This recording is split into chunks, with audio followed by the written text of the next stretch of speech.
City news కి స్వాగతం। ఈ రోజు వార్తలు।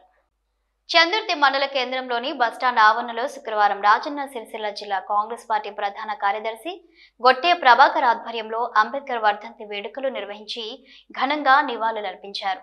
ఈ సందర్భంగా ఆయన మాట్లాడుతూ అందరికీ సమాన విద్య, ఆరోగ్యం, ఉపాధి, రక్షణ, నివాసం మరియు భావ ప్రకటనకు రాజ్యాంగంలో పొందుపరిచిన వ్యక్తి అంబేద్కర్ అని కొనియాడారు। సమాజ నిర్మాణంలో బాబాసాహెబ్ను ప్రపంచ దేశాలు మరియు ఐక్యరాజ్య సమితి సింబల్ ఆఫ్ నాలెడ్జ్ గా గుర్తించారని తెలిపారు। ఈ కార్యక్రమంలో కాంగ్రెస్ నాయకులు పులి సత్యం గౌడ్, దారం చంద్రం, డైరెక్టర్లు నాగుల శంకర్, మరి కృష్ణ, లింగంపల్లి అజయ్, పోంచెట్టి, తిరుపతి కార్యకర్తలు పాల్గొన్నారు।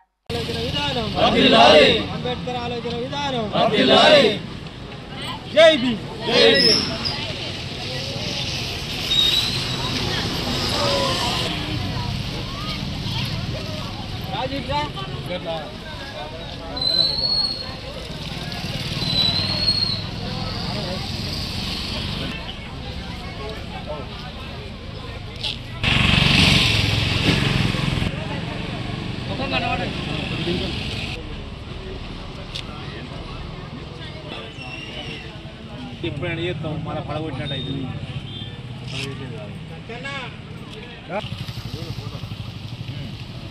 బడుగు బలహీన ఆర్థికంగా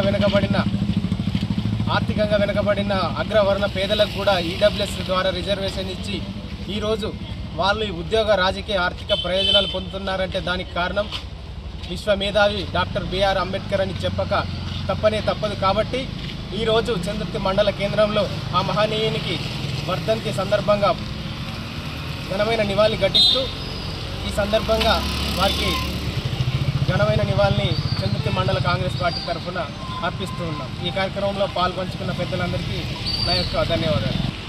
చందుర్తి మండల కేంద్రంలో కాంగ్రెస్ పార్టీ ఆధ్వర్యంలో బిఆర్ అంబేద్కర్ గారి వర్ధంతి వేడుకల్లో కాంగ్రెస్ కార్యకర్తలు అందరూ పాల్గొనడం జరిగింది। ఎందుకంటే మనం గతం నుండి కూడా అంబేద్కర్ గారి రాసిన రాజ్యాంగం పట్ల ఒక వార్డు మెంబర్ అయితేంది, ఒక జెడ్పీస్ అయితేంది, ఒక ఎంపీటీస్ అయితేంది, ఒక సర్పంచ్ అయితేంది, ఆయన రాసిన రాజ్యాంగం పట్లనే ఇలా గెలిచిరంటే ఆ మహనీయుని రాసిన రాజ్యాంగం పట్లనే అని నేను గుర్తు చేయడం జరుగుతుంది। ఎందుకంటే కొంతమంది కొన్ని రకాల ఊహించుకుంటారు, కానీ అది కాదని నేను చెప్పడం జరుగుతుంది। వారు త్యాగం చేసిండు, అప్పుడు చేసిన రాజ్యాంగాన్ని పొందపరిచి ఇవాళ ఒక మన భారతదేశానికి ఒక వెలుగును వెలిగించిన మన బిఆర్ అంబేద్కర్ గారు అని చెప్పక తప్పదు।